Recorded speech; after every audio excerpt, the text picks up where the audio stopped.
So I'm here with Chelsea Medlock, and I am William Medlock, her husband that's been supporting her. Working behind the scenes. Yes. Every day for the last month and a half. Yeah. You gave me a shout out earlier this week, and I want to thank you for that. But there was something that, I want to say that I was proud of you for doing your intro video about 2 weeks ago. And I really feel that you had a follow-up video that you needed to do. And I've asked you multiple times to watch that video. Yes, you have, especially over the last couple of days. And you were struggling with that. Struggle is putting it mildly. Okay. So this interview style conversation is to reflect on your struggles with watching the video. Yes. And maybe help yourself a little farther and one of your watchers. So, again, William Medlock and Chelsea. I'm Chelsea. With Savannah in Studios.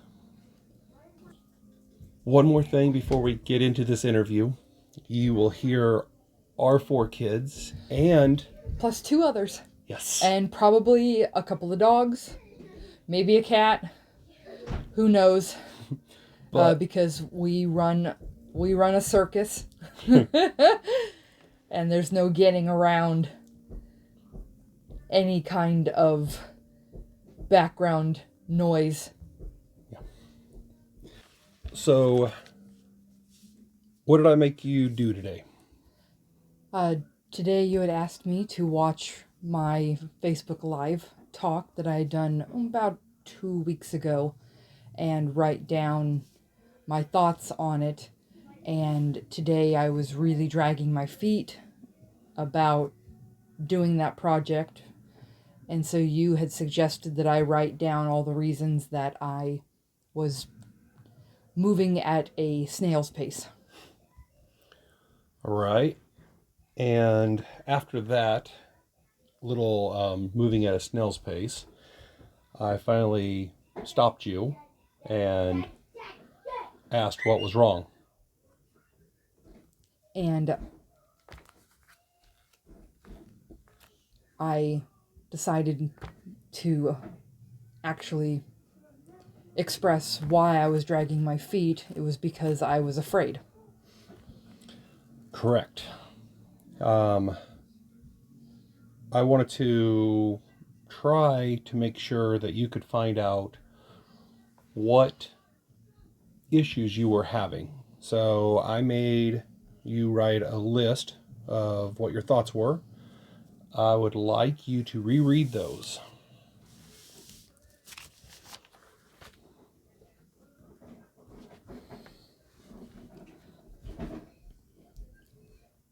I didn't want to watch my video today because I'm afraid that my voice is grating and makes ears bleed. Okay. I'm afraid that my face is ugly because of the spider veins on them.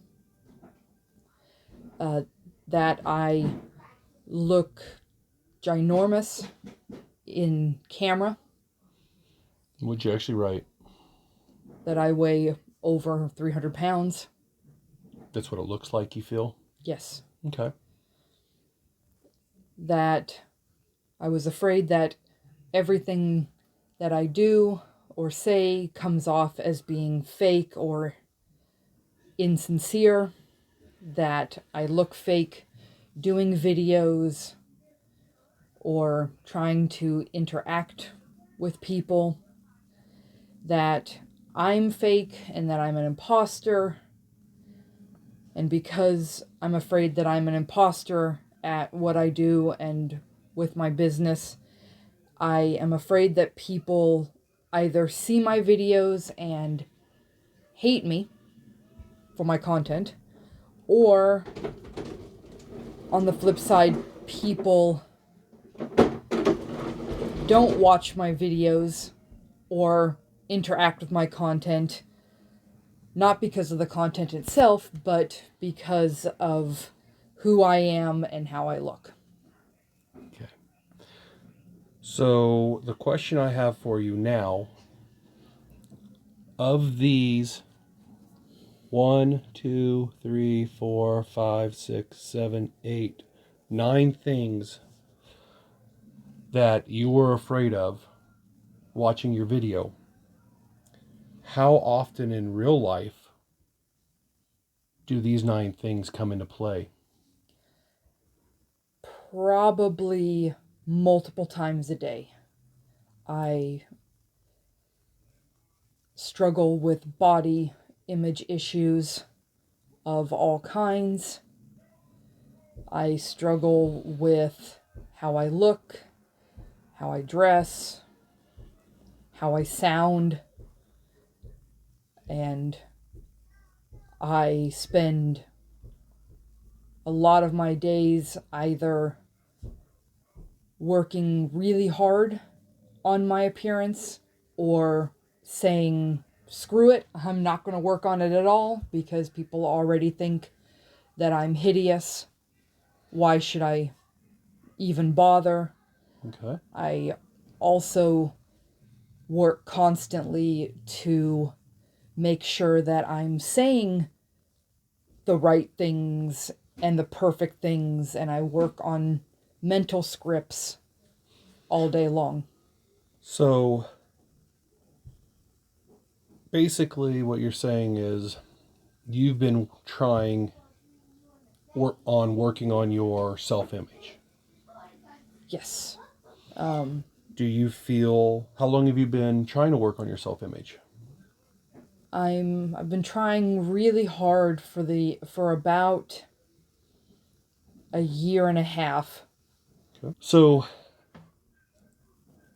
why did you decide to start your business? What was the first thing you actually did? Um, I sat down and really evaluated if being an academic and a history professor was what I wanted to do and how I wanted to feel and what I wanted to do with the rest of my life. And everything about that thought screamed, don't do it. No. Stop. What are you doing? And I really looked at my life. How long were you doing academia studies? I've been doing them since 2001, working Okay. on the associates first and then all the way up through the PhD. So over about 15 years. Yes. That was, And then some after yeah. the PhD. So once you realize that the academia, or at least college academia and teaching wasn't for you, what is the reason why you chose this? I mean, what do you do? I really, when I looked at all the things that I'd tried to do over those 15 years, the only thing that brought me any solace through those years of depression and anxiety was yoga. Okay. And I thought if it kept me going at all during that time, that it was something that I needed to bring into my life so that I could share it with others in a meaningful way. Okay. So you kind of found yourself in yoga. Yes. Found. I felt like myself more than I had in a really long time. Do you like sharing those experiences About academia or about yoga? about yoga? I do. There's so often we're told to, follow your dreams and do what you want to do, but we end up following a path that is what we think is what we want. And then you find out when you're, 3/4 of the way down it that, oh, crud, this really wasn't what I wanted to do. How do I start over again? Yeah. And it's been really important to me to let others know that, hey, things happen and it's okay to restart back at the beginning. That if it didn't work out, you still learned from it. Yeah. And you still had takeaways, even if it didn't pan out the way that you had hoped. Okay. So, how did switching over 15 years of telling yourself, lying to yourself that you were going to be a teacher, how did you handle that, giving it up? Not very well. I struggled with guilt for having so much student loans from all my years of schooling, only to decide to abandon it for something I truly loved. I had deep internal shame where I pointed the finger at myself that I was a failure, telling myself that I was a failure, that I couldn't cut it, that I was worthless because I was leaving academia after all these years of studying and work. And it was really difficult, and I decided to seek therapy to help me work through that guilt and that shame, so that I could, and the resentment that came with all those years of work. So, you started some therapy. Is that I want to say that that is one of the smartest things that you could have done. And if anyone's struggling with themselves, you need to have professional help. And having a support network around you is very important, even if it is just talking to a camera. Yeah. So that is a big step. And I don't think enough people are able to, or they don't think they're able to get the help that they need. But what's your thought on that? I mean, I agree. There's a huge stigma around going to therapy at any level, or even just reaching out and talking about your experiences and your feelings. And As a society, yeah, and we don't get that support network anymore. Everyone is so cut off from each other, and sometimes it's completely okay and legitimate to reach out to the professional side of mental health. yes. And so, going through your therapy, you found that talking to a camera, that and Do you feel that the people that interact with you, they also struggle? Yeah, I think that many of the struggles that I wrote down on the sheet today, but also the ones that I keep in the back of my mind, are ones that come naturally or frequently to other people, especially to women. Okay. So the I had you I asked you a question when you read those to me. I basically took the paper and said, I'm one of your friends, and I told you these 9 items that I didn't want to look at myself in the mirror or hear or watch a video of myself because of these 9 things of my self-image. And I asked you, would you tell me that you agreed with all of those? And I emphatically said, no, I would never say or agree to any of those comments if it was my friends and family. So, one of your self-healing that you're working on is to try to change that inner voice.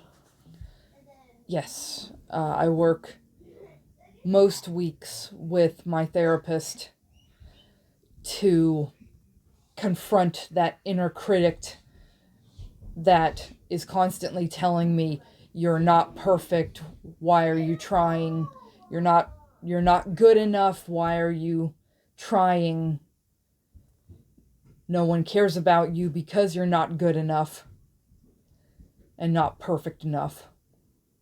But is that true? I mean, up up in my brain, I completely I know that it's not true, because there's literally no such thing as perfect Mm-hmm. in nature. But it's one of those things that there's a lot of times I still don't feel it. Okay. Having somebody ask you to do those things, ask you to write down your feelings, and then turning it around and making you write what you should tell someone. Was that helpful? I mean, I really think it was. You know, I when you asked me to write it down, I initially started writing it down as I statements, and you had suggested that I flip it and make it third person as if I was talking about a friend. And that made it a lot easier to come up with the words I wanted to say. Well, I would like you to read what you wrote to tell Chelsea when you came to her and was disappointed in yourself just by watching a video, what Chelsea needs to do.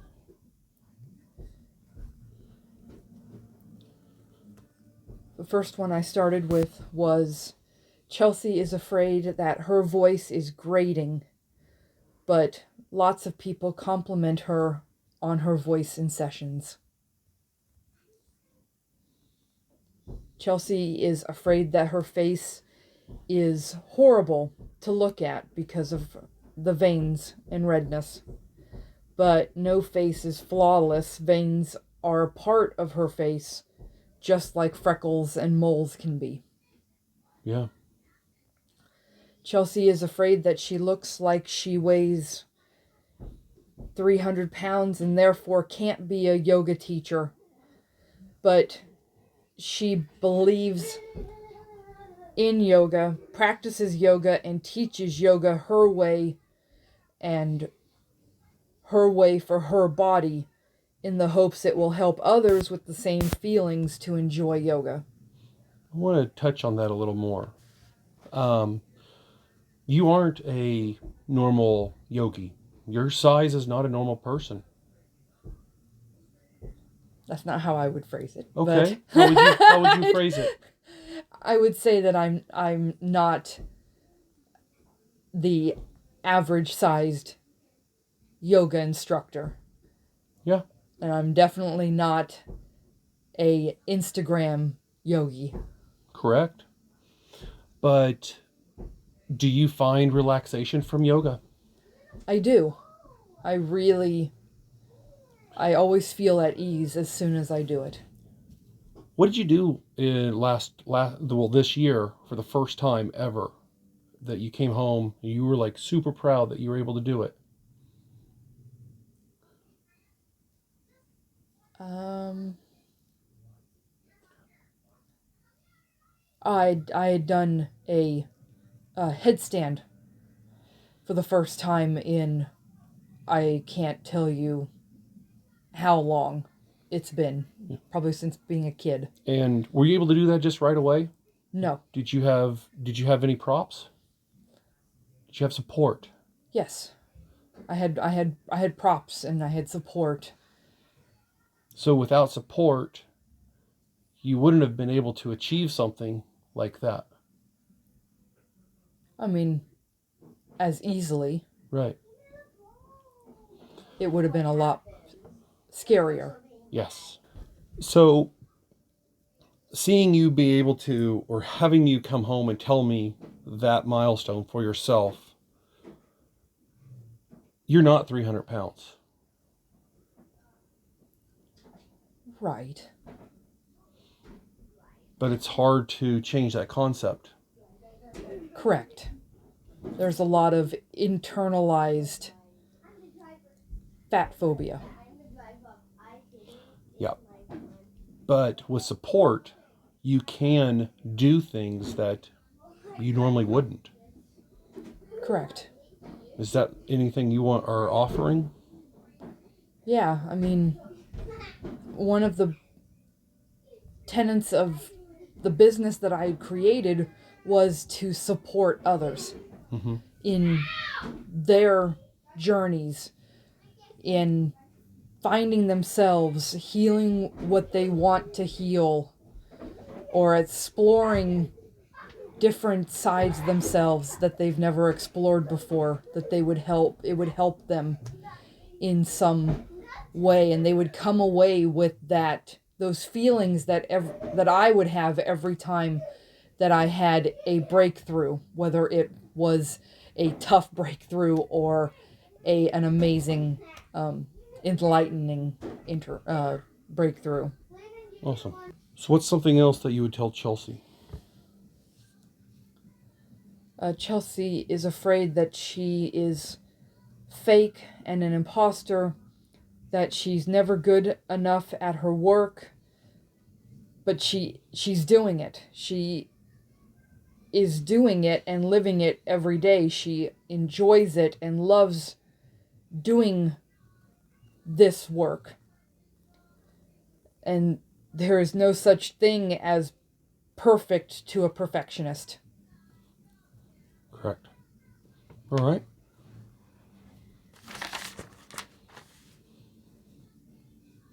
Well, these are long. Oh.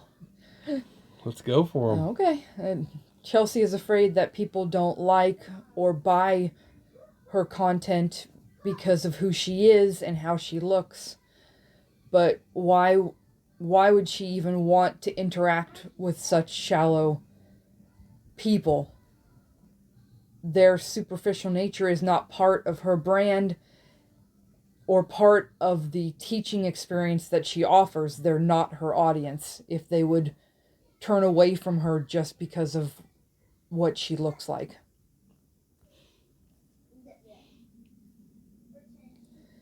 And then the last one. Well, on that one there, who are you wanting to teach, or how are you? Yeah, who do you want to teach?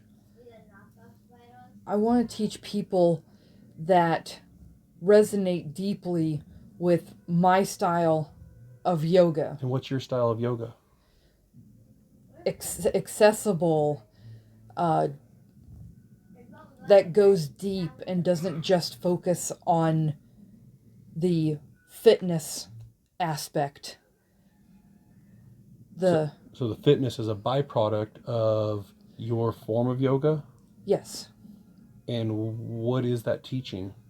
it's teaching how to use yoga as a tool on your journey to meet yourself and refine yourself, whatever, and accept yourself for who you are. Is that sounds to me the reason you kind of fell in love with yoga at the beginning? Yes, because it brought me a sense of wholeness that I had never felt in academia. In all my years of doing college and university work, I was it was always drilled into me that you're not good enough. You are never good enough. You are just sliding by. That anything I ever did could have been better. That nothing I did was good enough. And so I didn't have any support for who I was, because who I was and how I did things was never good enough. You know, I don't think it was only academia that does that to you. It is a lot of businesses. I know I had that issue in retail. So that is definitely something to think about with everyone, is that you are okay with who you are. And there are people that respect you for who you are. Okay. That's it. I appreciate you telling me about what your yoga teachings are. I know that was very brief. Yes. But I try to bring that theme into every project I do, whether it's yoga or meditation, the photography that I do, or any of the astrology and shadow work. It's literally all about finding and using tools to help you accept yourself. What's the last thing that Chelsea was afraid of? Yesterday, you had me stand in our mirror and had me repeat over and over again that I was Savannah Wren Studio. And that was really difficult. And I had mentioned that I struggle with feeling it deep down in the core of my soul that I am my business, or that my business is me.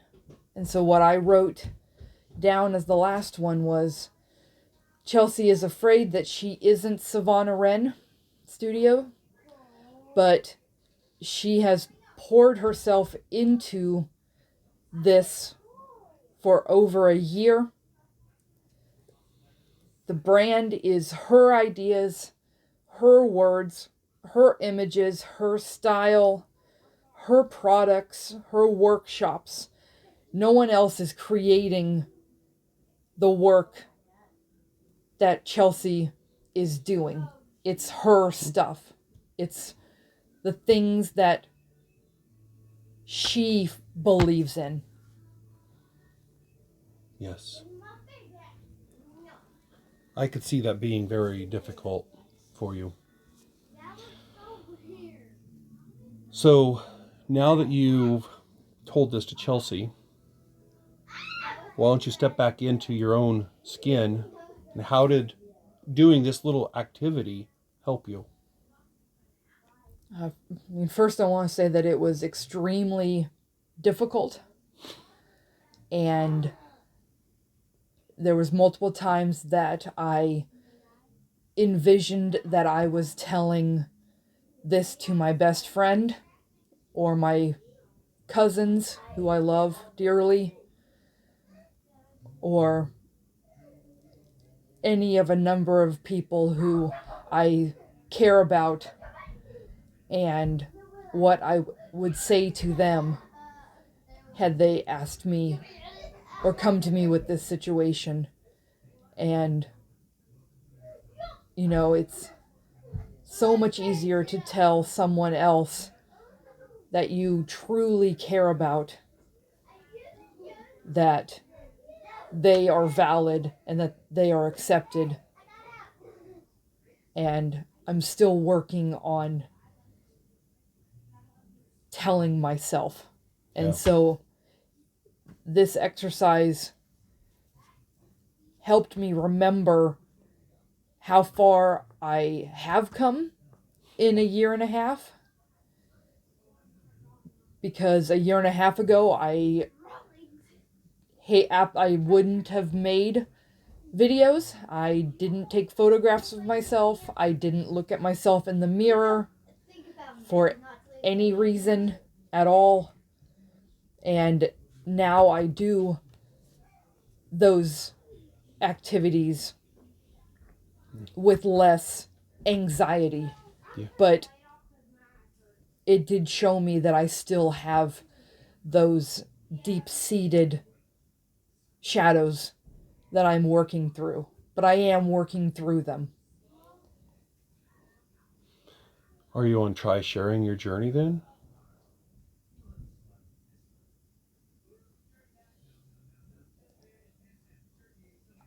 I desperately want to. I know I'm not alone in having these feelings, and I'm not alone in trying to figure out how to work through these shadows and traumas, because they were traumatic. Yeah. And they have residual trauma painted all over them in my words. They do. And if I literally could help one person take that first step down their road to finding support,